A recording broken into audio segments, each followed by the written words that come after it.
Hi guys! On this episode of Joy of Baking with Jenna, I decided to make Snickerdoodle Crust apple pie.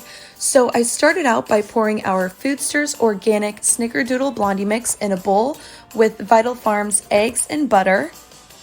I mixed that up and poured half of the batter onto a pie pan, baked that at 325 degrees for about 20 minutes.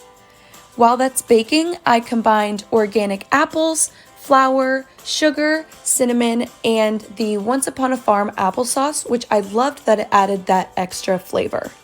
Once combined, I poured the filling on top of the pie crust, added the other half of the baking mix on top, and sprinkled on the cinnamon sugar that comes in the baking mix. I baked that at 425 degrees for about 20 minutes again, added on some whipped cream, and it turned out so good. Enjoy!